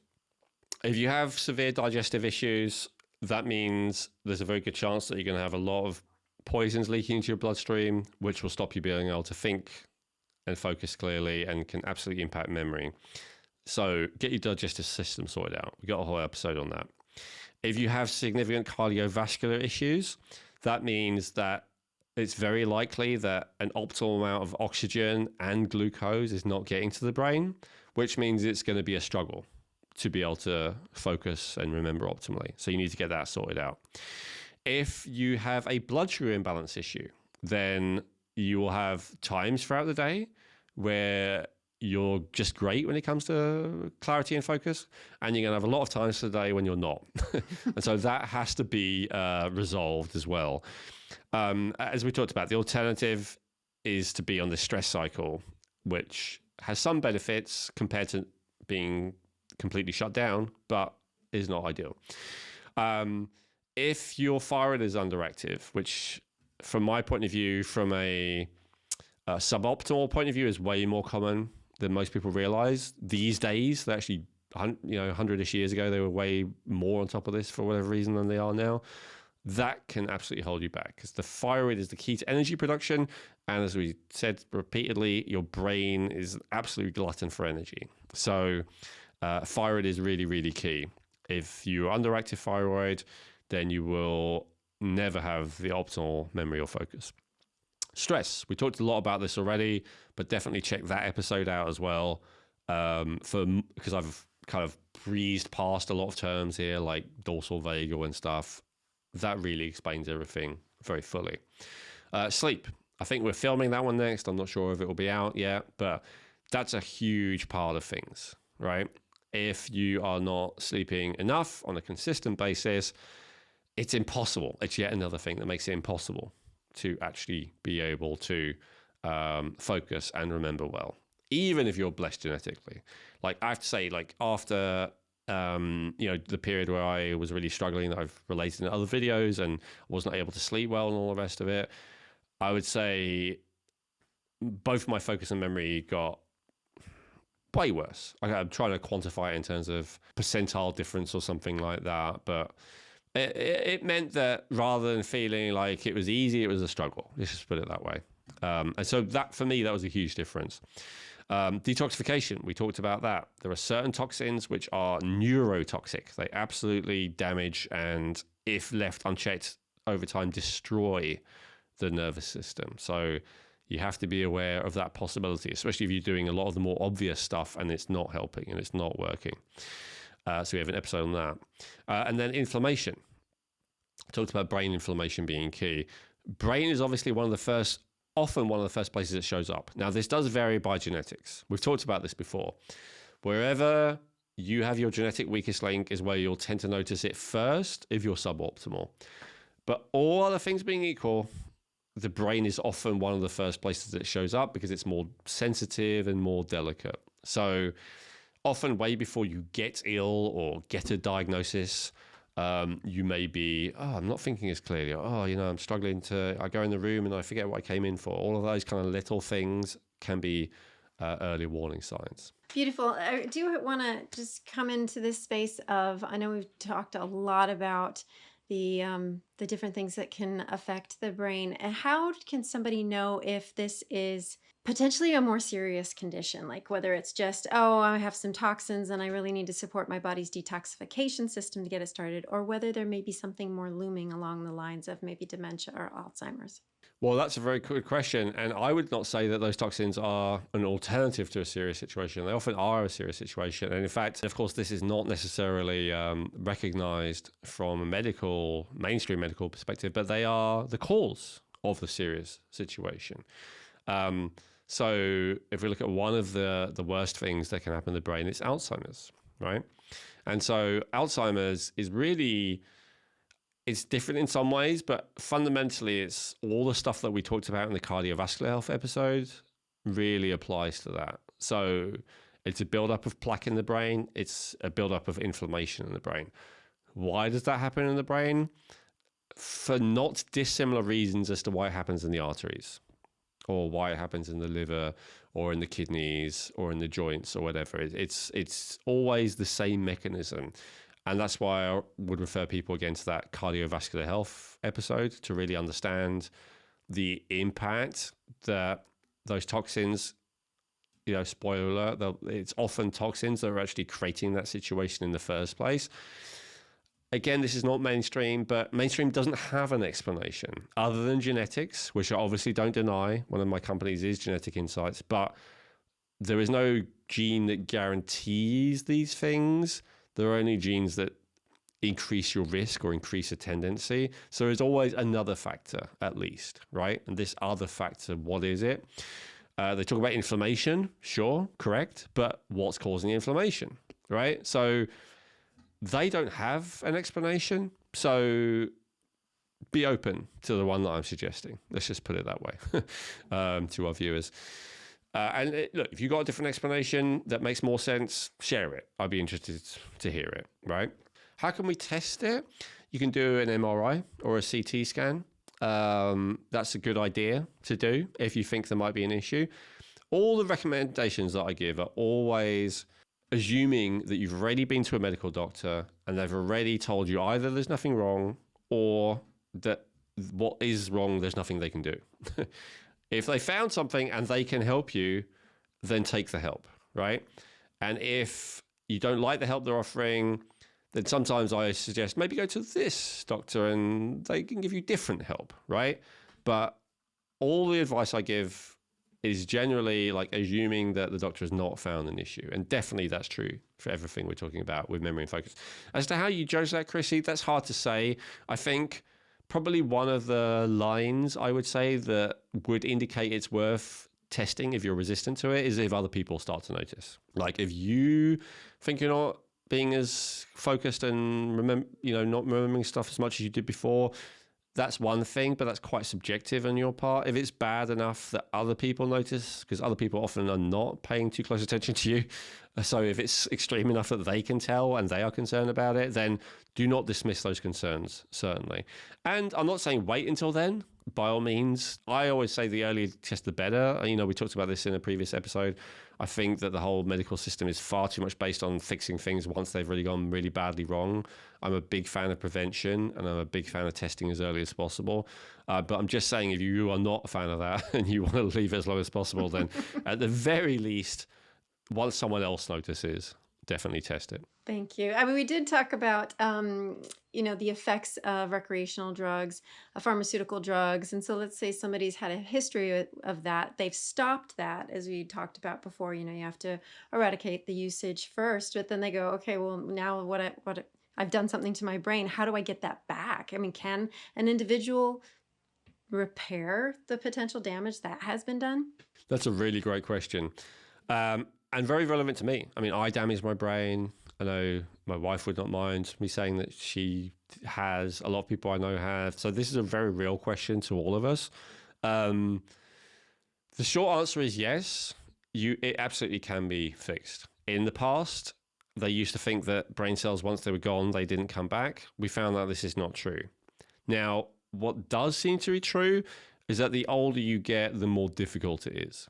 But what we're not sure about is how much of that is because of inevitability of aging and how much of that is due to all the stuff I just said, right?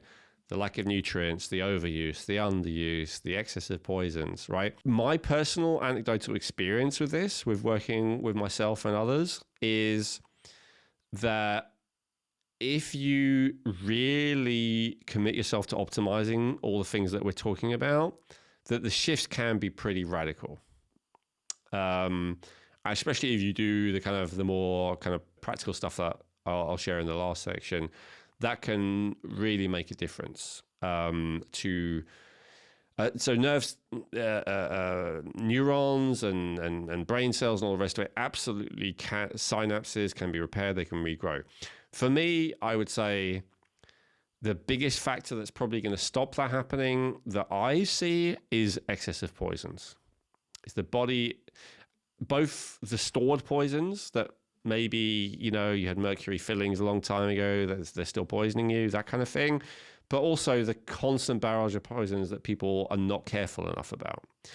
Now, I do not want people to be, oh my God, there's a poison everywhere around every corner, because that raises stress chemicals, which, as we just talked about, is really, really bad for everything, including your memory and focus. So it's really hard for most people to just honestly evaluate the toxicity that's all around them and deal with it without getting really emotional about it, including me. So the key to being able to do that is an optimal amount of ATP, dopamine, and GABA. Back to that thing. The ATP will give you the energy to actually get to do something about it consistently. The dopamine will give you the focus and the desire to do something about it. And then the GABA will allow you to do all that and not freak out about it. Just be easygoing, be chilled, right?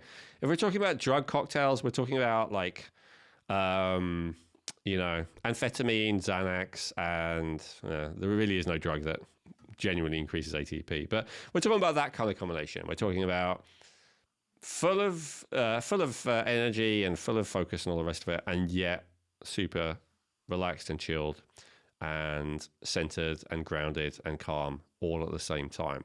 That is a combination that's possible. And so that's one of the practical recommendations maybe I'll talk about first. There are some things, and I'm going to list a few of them. So there's a lot of things that will raise one at the expense of the other, because they seem to be quite opposite, those two, right? Dopamine and GABA. And in terms of drugs, I mean, the example I just gave was kind of silly because, like they have opposite actions, amphetamine and Xanax. You could take maybe just the right combination and feel great, but it'd be very easy to get that wrong and feel really bad in one direction or another. And it's a really dangerous combination, so don't actually do it. So first of all, there are hormones that actually stimulate both of those things at once. And they are testosterone and its derivatives for men, and progesterone and its derivatives for women. However, some testosterone and its derivatives is good for women, and especially true, some progesterone and its derivatives is good for men. The key thing is it stimulates both. I always struggled to understand until relatively recently in the last year, like why these hormones are so beneficial. And this is my conclusion as to one of the reasons why, because they actually manage to have that combination of both. If you think about like someone who is high testosterone, for instance, are they, we have this wrong idea about this, like toxic masculinity, that they're a bully, they're aggressive and all the rest of it. But this is not true. I'm talking about more like a James Bond archetype, right? Someone cool, calm, unflustered, the little sly, cheeky smile, sense of humor, like not taking it too seriously. You could say James Bond's with toxic masculinity, I guess. But my point being, they're not the aggressive bully. That's what I meant, right? They're also cool, calm, grounded, relaxed, having fun, not making a big deal about things. And, ditto for women. I won't, characterize qualities in a woman in case that's sexist, but similarly, maybe you could describe it, Chrissy, I don't know. But, that combination of being, strong and, motivated and ambitious and impressive and all the rest of it, but also being, relaxed and kind and gentle and whatever, all of those kind of qualities simultaneously. And of course, you can be both, right? So, Elwin, what substances would you recommend for somebody that's wanting to optimize their memory and their focus? Yeah, so in terms of testosterone and progesterone, its derivatives, metabolites, I talked about that a lot in the Feel Good series, what you do about that, because it's quite complicated. So check out those episodes to hear about how I'd optimize those. But yeah, let's talk about some simple ones. So for dopamine, I already mentioned tyrosine. Big fan of that. I cannot think of any reason not to take tyrosine if you have any issue with focus and energy specifically. It's the building block for all those stress chemicals. It's also the building block for thyroxine, which is, what gives you actual energy, ATP. And it's the building block for melanin, which is, the skin pigment, but also has some other interesting functions. So tyrosine is super important. I talk about it a lot. If you have a high protein diet and you don't need it, then great, you don't need it. But if you are struggling with focus, then it can be good. This is one of the reasons why a high protein diet is supposed to give you that drive and focus, because it gives you the building block for dopamine. It's not the only reason, but it's one of the reasons. B vitamins and magnesium help to support that process. We talked about iron already. So yeah, let's get more into the specialized stuff. So I'm a big fan of these. Now, I just want to say, the few that I'm selecting here are out. There's a vast gamut of herbs, drugs, nutrients, etc., that raise dopamine. I'm not going to mention almost all of them, because almost all of them have this down-regulating, desensitizing effect, and almost all of them also have this addictive quality. So I will recommend literally almost none of them because almost all of them are bad. So this is the very, very, very few that I found that are not addictive and do not downregulate, both long-term and short-term. So none of what I'm going to recommend gives you a peak followed by a crash. None of what I'm going to recommend is addictive, and none of what I'm going to recommend you need more and more and more over time. Okay, so first, more precursors. There's the herb mucuna, and then an extract from that is called L-dopa. So you got kind of tyrosine, then you got L-dopa, then you got dopamine. So it's just one step closer done for you. Is it necessary? Sometimes, depending on genetic factors and other factors. So if tyrosine does nothing for you, you can try mucuna and or L-dopa as a more direct precursor. It is the most direct precursor to dopamine. So that's something to consider. I find tyrosine works, so I don't do it, but some people prefer it. Next is bromantane. I think I've talked about it before. I love bromantane. I don't sell it. I don't think I sell any of the stuff I'm talking about here. So there we go. Not very business-minded, but bromantane is known as a research chemical. It's not something that is easy to get hold of. Otherwise, I probably would sell it because I really think it's great.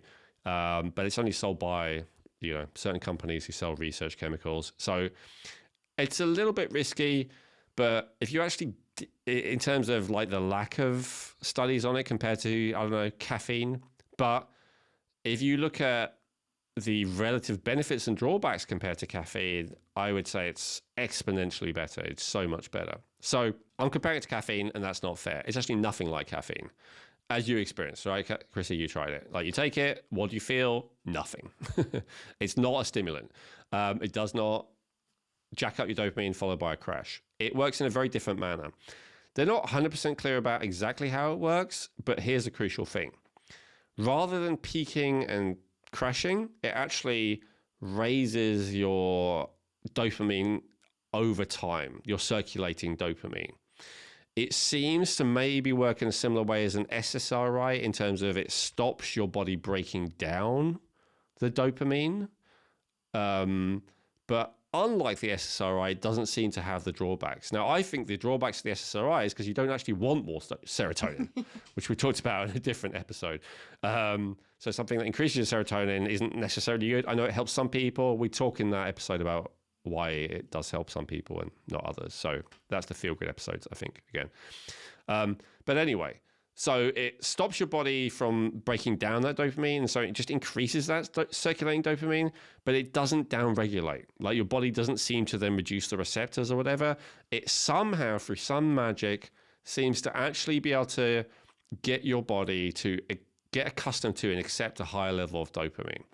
For those who genetically have a lower level of dopamine, like ADHD, this is really a godsend, However, to those people, it's also going to be the least noticeable because, you're going to go from -10 to -5 maybe, right? So if you compare it to Ritalin, sure, it's nothing because Ritalin is like going from -10 to +5, but it's still a significant improvement with zero risk, unlike Ritalin and these things. So big fan of bromantane.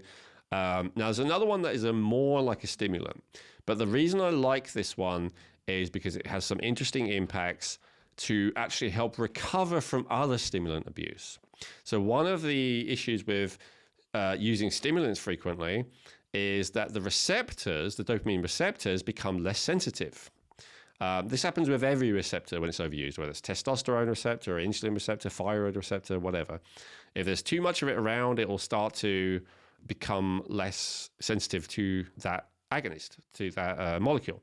So what this one called, it's a really great name, 9-MeBC. What this one does, it actually helps to increase the sensitivity of the dopamine receptors when they have been damaged by caffeine and amphetamine and other dopamine stimulant drugs. So it does raise your dopamine temporarily, unlike the bromantane. It doesn't really have a crash, but it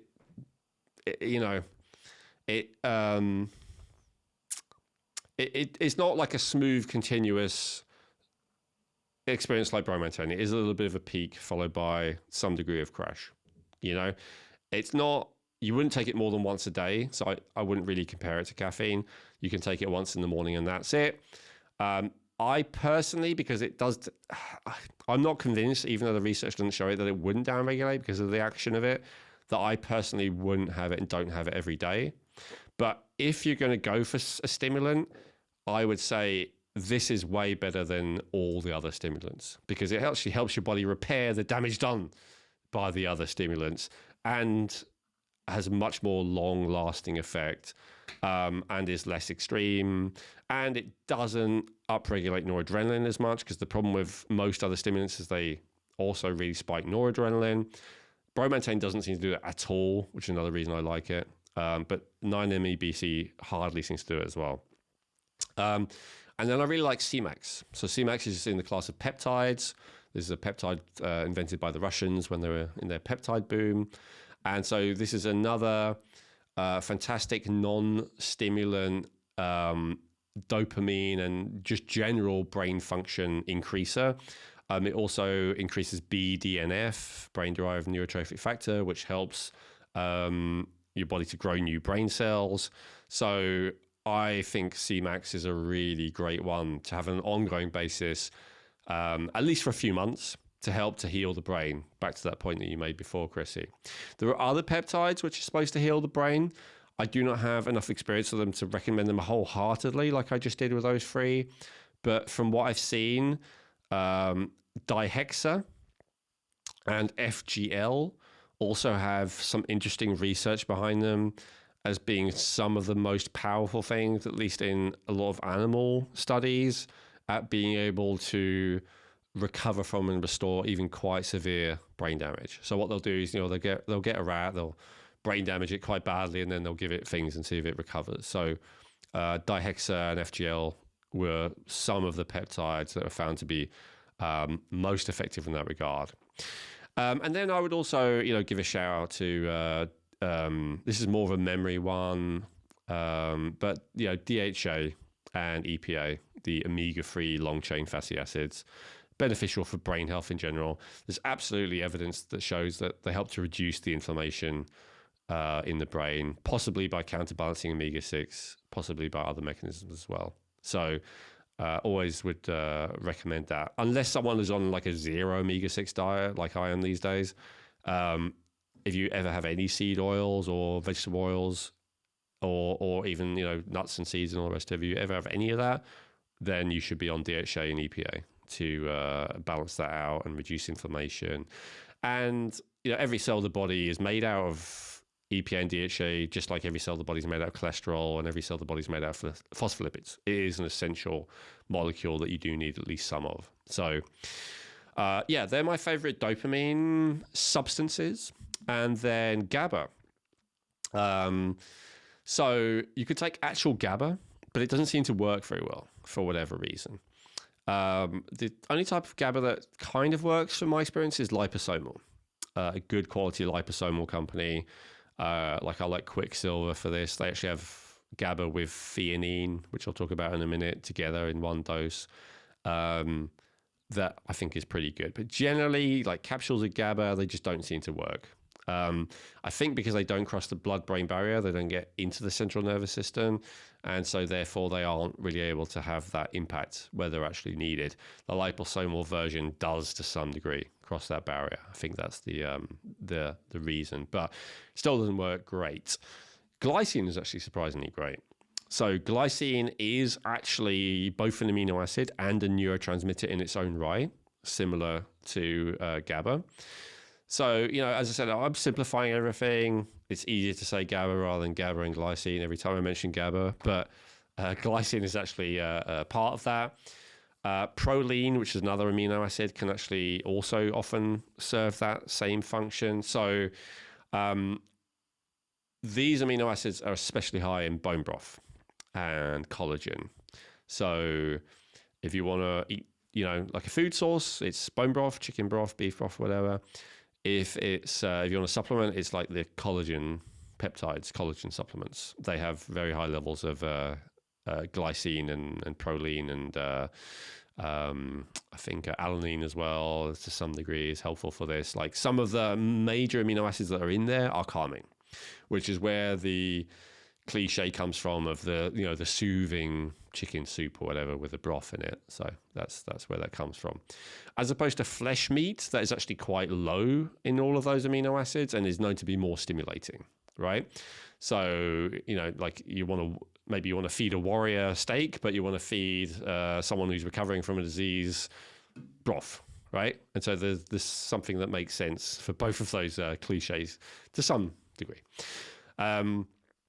Taurine is the amino acid that is one of the building blocks of GABA.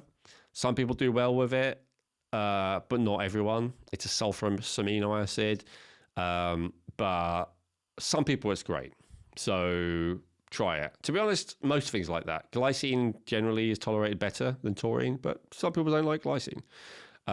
You never quite know what's going to happen.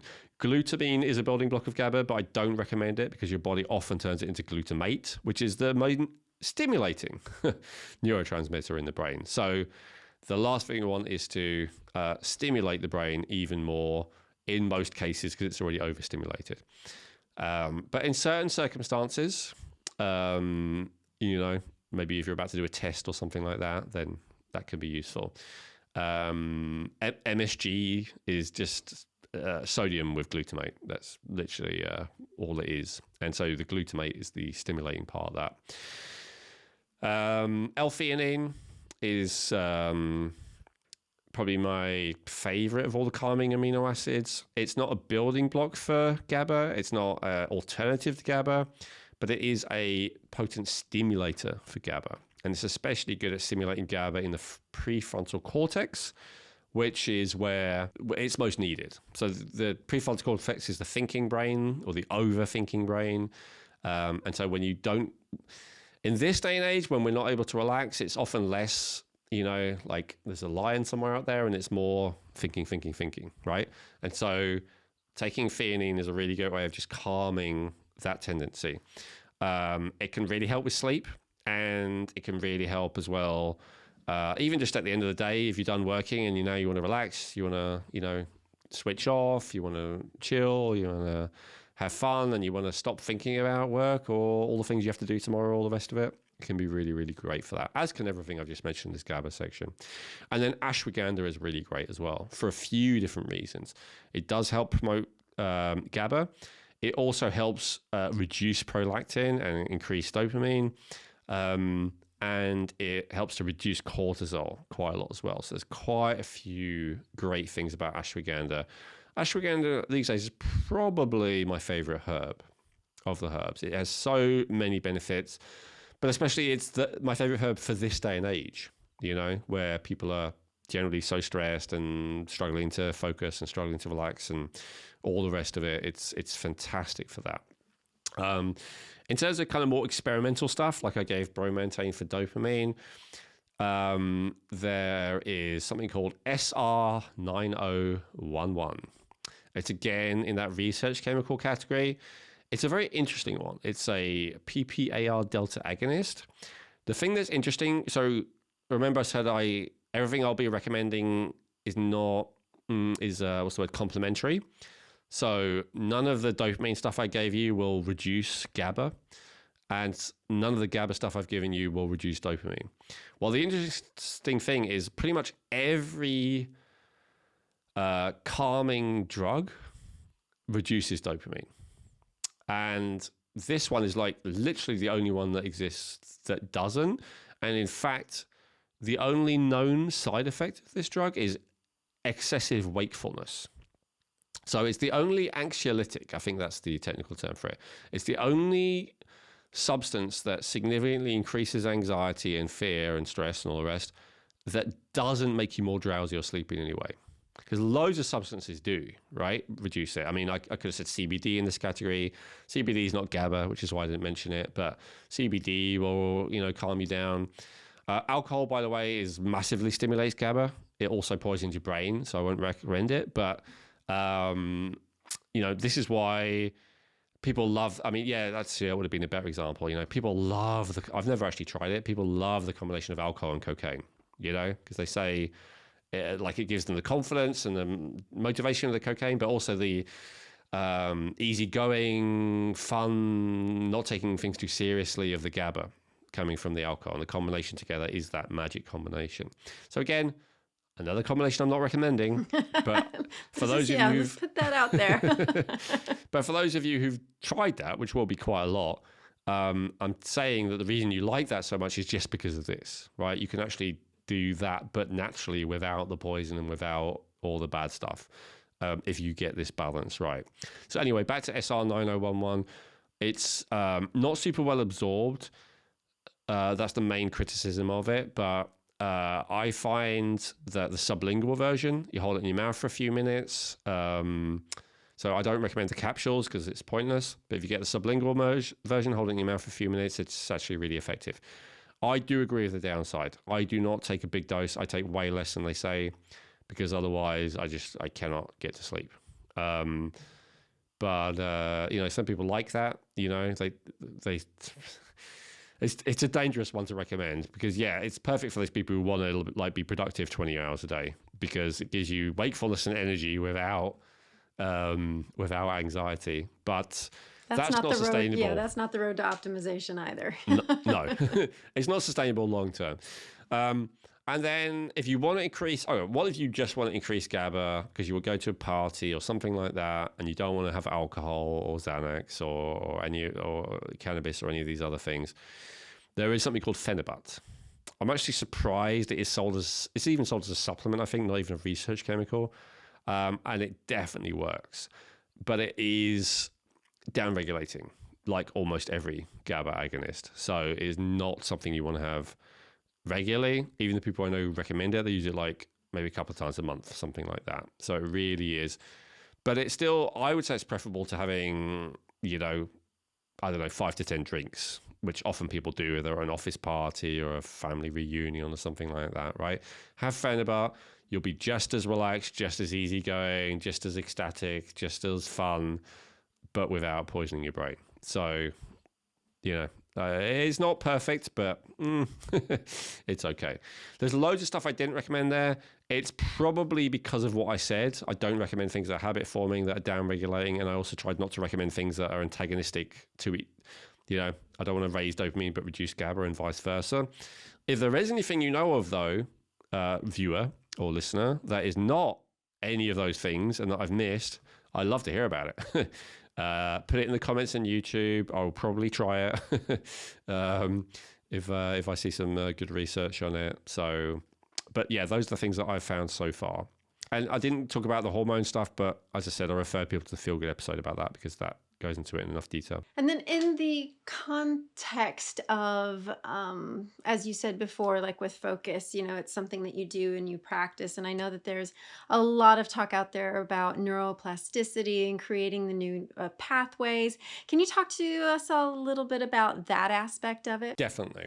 So the reason I talked about the other stuff first is because all the practical stuff, if someone's low in dopamine, if someone's highly anxious, telling them to meditate is cruel because they can't do it because they don't have enough GABA. So if sitting still for even, 2 minutes and not doing anything is torture to you, that's a great indicator that your GABA is really low, right? So in that case, it doesn't help to tell you to meditate or whatever. Ditto actually with focus and dopamine. So all the advice for how to focus and practicing focus and all the rest of it, if you're really low on dopamine, is just torture, right? It doesn't work. However, let's say you've got that maybe not optimal, but at least not terrible now as a result of everything else that I've recommended, then the number one thing for me when it comes to focus is actually removing distractions. So it's actually more of a detox activity than a nutrient activity, if we want to think of it that way. So people sometimes, maybe focus apps and stuff like that. But really what I would say it's about is creating an environment that is conducive to focus. And to be honest, an environment that's conducive to focus is very similar to an environment that is conducive to relaxation and meditation. And so it is, so again, yet another thing that GABA and dopamine have in common. So it's removing notifications and the ringer, if nothing else. I mean, ideally it's removing devices if that is suitable, but if the work or focus you need to do is with a device, then obviously you can't remove all the devices. But what you can do, turn off the ringer of your phone. Unless your job is to answer the phone. If you're a customer service agent, don't turn off the ringer. If you're in sales, don't turn off the ringer. But if that's not your job, or let's say role, responsibility in life, if that's not the main thing that you do to provide value to the world, and at least when you're on your off hours, when you're not working, turn it off. Say now, especially the ringer, because so the ringer will tend to stimulate stress chemicals, right? Every time the phone rings, it's just because it's a loud noise, it's jarring, right? Now the notifications are a different problem. Generally, if you see a little, whatever it is these days, TikTok or whatever notification, email, it's not so much stress, but it's more dopamine or maybe serotonin. It's either, oh, what's this new thing that I might want? Or it's like, oh, what's this person think of me? It's like, oh, got some feedback, got some attention, right? So all of that does not help focus. So turn off the ringer, turn off the notifications. Here's another idea. Close the door. The amount of people who I see trying to work who have doors open. Now, I know, realize many times you don't have a choice, right? You're in an office, you got all these colleagues around you. Okay, you deal with what you have to deal with. But again, the reason why, when you're a low-level employee, you get stuck in an office surrounded by a bunch of people making noise is because they deem you to be not trustworthy enough to have a closed space, because they don't trust that when you're in there, you're not going to be distracted, looking at porn or playing games or social media or whatever, right? That's why they put you in that office, because the supervisor can walk around and go, what are they up to? If you get promoted to a certain point, you get your own office. That means we trust that you're responsible enough, that you will not be distracted enough, that you'll get some work done, and therefore you're actually better off in a sealed environment where you're not surrounded by other people making noise. And so if you're in that corporate structure, then obviously what can you do to get to that point of promotion where you can be in that undistracted state?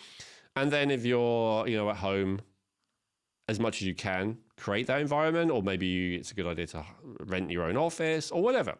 Now, of course, some people are working as part of a team, right? Like I used to do that as a chef. Maybe you're an athlete, maybe you're a construction worker, right? And so in that case, the focus is not going to be purely on you and what's right in front of you. You're also going to be aware of the other people around you. You're going to be aware of your teammates, what are they passing you, what they're waiting for you for, and all the rest of it. So then your focus needs to expand to your team, but not beyond your team, right? And so still, when I was a chef, it was like, keep the door to the kitchen closed. So yes, you got to be aware of the whole kitchen and all the other chefs and the waiters and waitresses coming in, etc. But if you also have the door open, then, oh, what's going on in the dining room? No, right? That's a distraction, right? So what I'm saying is seal the environment as much as is realistic given the situation that you're in, as much as you can have those blinkers, right? To use the horse analogy, the better. So getting rid of those distractions is really one part of it. And the other part of it is everything we've really talked about. Because if your dopamine is high enough and you don't have the distractions, now let's talk about the distractions for a second. Here's the problem with this modern day and age. All of these big companies have worked on making things that stimulate cheap dopamine. So social media, shopping, gambling, drugs, porn, YouTube, TikTok videos, I don't know, all of this stuff, right? It's all meant to massively stimulate dopamine with very little effort on your part. And so if you're sitting there and you're trying to write your book, or you're trying to, organize your spreadsheet or whatever you're doing, right? It doesn't matter what it is. A lot of people do, office work these days. So that's why I'm using those as an example. You're trying to edit a thing, whatever it might be you're doing, trying to compose your masterpiece. And trust me, I love a good spreadsheet. So there you go. So you know that it's rewarding to master that spreadsheet, Chrissy, but it's kind of it's an easier reward to go on social media or to check to go to do some shopping on Amazon or whatever it is that happens to be the thing that tempts you, right? It's like it's cheap, easy dopamine. So when we talk about removing distractions, it's not, part of it is just about if there's nothing else to steal my attention, I can keep it where I need it. But the other issue is the things that are trying to steal my attention are actually a lot more compelling than the thing that I really need to be doing. So that's the other thing that makes it so important to remove those distractions in this day and age, right? So if you have a reasonable amount of dopamine, and therefore you have a reasonable amount of motivation to get it done, and you don't allow any of the distractions, you'll do it. It's really as simple as that. And you'll keep doing it up until the point of fatigue. And so that's the other thing that we're going to talk about. We are not meant to focus forever. There's this idea of this diurnal thing where after 90 to 120 minutes, probably 90 is more like it, we will naturally lose focus. We'll start to drift off in daydreams. So it's not necessarily all checking our phone and all that sort of stuff. It's just like, starting to go off into the fairyland. That's not bad. That's actually, there's a lot of research been done on this. That's how we remember stuff. And that's how we rejuvenate and recharge ourselves. So that tendency to drift off and daydream after a while should not actually be fought against. And that's one of the reasons, one of the ways that stimulant use will kill memory is because it doesn't allow us to daydream. So I said dreaming is the main way that we consolidate our memories, but daydreaming is like a little mini dream that we do throughout the day to consolidate our memories. And if we're go, do, productive, focus, first of all, the focus doesn't get a chance to be replenished, so it'll get weaker and weaker over time. But second of all, our memory, our retention of what we have been focusing on will crash. It will become really poor because we don't allow ourselves those periods of daydreaming and just zoning out, So it's very important to allow that. Doesn't have to be all the time. As I say, 90 to 120 minutes. This is where, often smokers have a benefit because at work, like if you got a boss breathing down your neck all day, just to be able to go out for 5 or 10 minutes every, 2 hours, something like that, is really beneficial. Obviously the smoking is not beneficial, but just being allowed that break is really beneficial.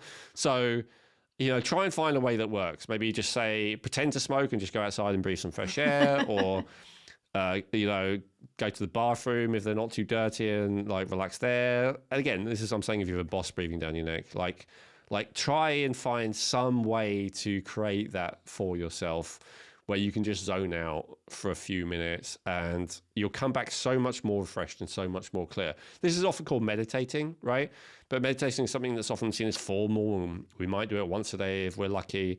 But and it doesn't have to be total zoning out. It can be, playing with your kids or with your pet or something like that. It could be staring out of the window at, something that you like to look at. I'm not saying you have to be in your head necessarily, but it's that purposeless, non-focused activity is really, really important. It's that yin and the yang. Then you can snap back into focus and you'll be way better at it. And your attention of what you've just focused on for the last period of time will be way, way, way better. Absolutely. I mean, it reminds me of Shavasana and yoga. I mean, yes, you've done all of the postures and you worked yourself through that period of time, but that is the restoration. It's not, it's not that you're not doing anything, or it's because a lot of people would get up when it was that time and just leave because they had to carry on. I'm like, but you're missing the very important aspect of this. It's that restorative part that just, it kind of fills you up. It's that last key. It's the same with bioenergetics, which is my favorite thing at the moment. And yeah, it's very tempting. I don't know if it's like that with yoga, but you feel really energized by the practice. It's very tempting to just jump up and do stuff because you already feel like you've been restored. But as you say, it's really good to just give yourself that extra time to really integrate it and allow yourself to drift off a little bit, and you'll come back sharper than ever. So it's very counterintuitive. As I said, we'll talk about like the sleep in more detail in that episode, but taking those rests is actually really crucial. Now, I've just talked about that in the 90-minute cycle, but let's just mention some other stuff. People who never take a holiday, same principle. You need a week off occasionally. And if you really can't, for whatever, you're just struggling to survive reasons, that's fine. I understand that. Fair enough. But I'm saying that's not a sustainable situation forever, right? So it might be, like save some money somewhere else so that you can have a week off or whatever. Or if you have a job you should have a job that gives you a week off a year, right? I mean, even in the US, you guys get that. I think, is it 2 weeks a year or something? Yeah, so make sure those 2 weeks a year are not then spent working, doing something else, right? Like allow yourself a bit of a time off if you want to optimize your brain function. So that's for the year. We talked about for the day, that's sleep. We talked about for the 90-minute cycle, that's daydreaming. We talked about holidays, that's for the year. And then what about the week? What about neglect not the Sabbath, right? To quote the Bible. How about a day off every week? Now, again, people hear this and they're like, oh, this is not how to be successful. You got to work 7 days a week and then 80 hours a week and all the rest of it. It's like, maybe.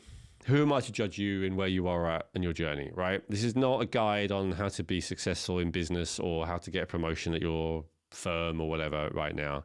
This is about optimal brain function long term, right?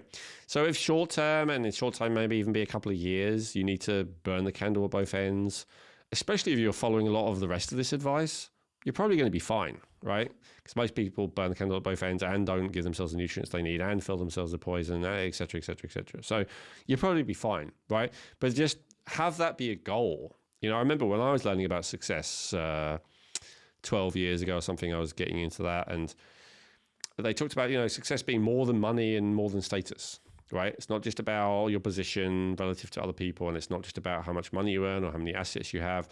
And they're giving examples like one of the, a success for you might be, I never need to have an alarm clock to wake up. Like I wake up when I feel like. Success for you maybe I get to eat the best foods. Success for you maybe I enjoy my environment. Success for you maybe I enjoy the people I'm around.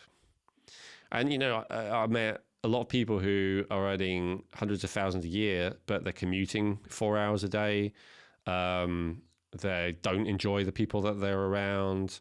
They, often have to eat bad food in a rush on the go. They don't get enough sleep. They never wake up naturally. Is that truly success? I don't know. As I said, it may be necessary temporarily to get you to where you want to go, but you got to be very careful of those, temporary measures to make sure they don't become permanent. So think about that, right? I'm not encouraging a lack of ambition in terms of if you want to be successful. I like being around people who want to be successful, but just broaden the definition of success to include these things. I completely agree with you because when, I think there is that some people can confuse success with goals or things that they're reaching, because then, well, what happens to you once you've reached that, then what? So it's that feeling of success, how do you cultivate that within yourself, or that own understanding, so that you have that's optimized for you. Essentially. Yeah. And I'd say, I think, a goal success as opposed to a process success. I think that's the distinction you're making there, which I completely agree with. This is getting more into another realm, but I agree with having process successes, right? So every day I enjoy the people I'm around, as opposed to, get that promotion or hit that sales target or whatever it might be, right? Those are sustainable long term, I would say. Yeah. So I know we're coming up for time. I just wanted to ask, I will have our final thoughts here in a second, but is there, something that we need to know? Like, what would be the most important thing that we would need to know for our brain to function optimally or for our brain health? See the last 90 plus minutes. Just consider all the factors. I know that's not an easy answer, but whatever I said today that you're most familiar with, if you're still struggling with this issue, the answer is probably not going to be there. Like, consider the things that I've talked about that you're not as on top of. And for many people in the world of, again, trying to be more productive and successful, that's often in the realm of overdoing, right? So learning to rest and relax and recover and recuperate more, all the stuff we just talked about. And that's also in the world of the poisons. Generally, I find they're often quite on top of nutrition and stuff, like highly productive people these days compared to, 20 plus years ago. A lot of them, they are counting their macros and having, relatively nutritious meals and all the rest of it, but completely unaware of the impacts that toxins may be having in holding them back. So if you can relate to that, definitely consider that may be. And unfortunately, the advice, there's no quick fix necessarily. There might be a quick fix. Look, there might be like one thing I recommended. It might be, theanine, or it might be bromontane, or it might be aerobic exercise, or it might be finally getting rid of those distractions, and it turns everything around for you. I don't know. But my point is, work out what that weakest link is for you. That will be where the biggest change is. And exactly what that is, it's hard to know exactly where to start. The genetic reports are often really helpful in this regard, right? From Genetic Insights, just to give you a starting place, to look at the areas where you are high risk, where you may have a weak link, and then you can kind of go from there. The last thing I was going to talk about was being in tune with your body, right? So a lot of this, like, Elwin, how do I know I'm overdoing it or underdoing it? How do I know I need more of this? How do I know I've got that? So I'm a big fan of testing because it removes, doubt, and often it's easy to stick to things if you have a test that proves that you need to stick to it. But ultimately, I'm a big fan as well of tuning into your body and listening to your body. And a lot of what I said in the latter half of this about, overuse and underuse is like, it would be so absurd to talk about if I was talking to a culture of people who were in tune with their body, right? It'd be like, of course I have breaks, and of course I have a holiday, and of course I prioritize sleep. It's like these are things that only need to be said to someone who's pretty out of connection with their body. And I'm not saying that as a judgment or a criticism. That's me. I've been out of connection with my body, like basically feeling like my body is like this vehicle that is not good enough that I've got to try and fix, They often say that about relationship therapy, right? That people often show up and they're like, here's my husband stroke wife, fix them, right? Like it's their fault. It's their fault. Fix them. So that's often what I see equivalent of that when people come to me and they're interested in focus and productivity and stuff. And they're like, it's my damn body. It's holding me back. Fix it, But actually, now, this is not 100% true to say that you just got to listen to your body, because the more that you imbalance your body, the more that your body starts sending incorrect signals. So this is where it is helpful to get book knowledge. This is where it is helpful to get tests, and it is where it is helpful to get expert guidance. However, we want to get to a position ultimately where the body is healthy again, in a place of homeostasis and balance, and you've got nice levels of all the hormones and neurotransmitters and all the rest of it. And then the body signals will be accurate, and then you just need to start listening to them. Thank you for that little part there. I think you could pretty much essentially touched in on the final thoughts, but just in case there was anything else, I just want to offer that to you in case you want to add just one more little tidbit for anybody listening. I want to repeat what I said earlier for final thoughts, which is, if you know of anything that I haven't mentioned that doesn't have any of the drawbacks that I mentioned, I'd love to find out about it. please post it on YouTube for me. Beautiful, Elwin. Thank you as always for your time, your dedication, and for bringing this information out to everyone. I know I benefit, and everyone that's here and that has been joining us for these podcasts and this information. I'm sure we all want to send our appreciation to you. And we here, Elwin and I, are sending all of our appreciation to all of you listeners who continue to join us and who share these podcasts out to those that you love or that you think they might be of interest. And also remember too, we're here. Put those comments down below so that we can continue to bring some of the things that you're interested in or anything else that you may have questions on. We're here for that for you. So please as well remember to hit the like and subscribe button so you don't miss an episode, and we'll see you next time. I hope you enjoyed that episode. And if you did, I want to tell you about a way that you can support the podcast while also getting great deals on high quality supplements that Elwin and I personally use, and that's Feel Younger.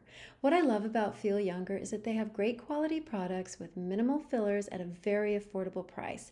You can call their customer support team 20 hours a day, 7 days a week, and in my experience, they're very helpful and friendly. And the thing I love most of all is the amazing descriptions that Elwin has written about each product category on that topic. And each product has so much education on it that I've actually learned more from reading the descriptions than I have from a lot of articles. So to support the podcast, please use Feel Younger for all your supplement needs. And to let them know we sent you, use promo code REJUVENATEME for 20% off your first order at feelyounger.net. That's 20% off your first order using promo code REJUVENATEME at feelyounger.net. Hey, I hope you enjoyed that video. You may have noticed I recommended a few different videos in that episode, and one of the ones I recommend is just here, if you want to click there, or another one I recommend is just below, if you want to click on that one and watch that next.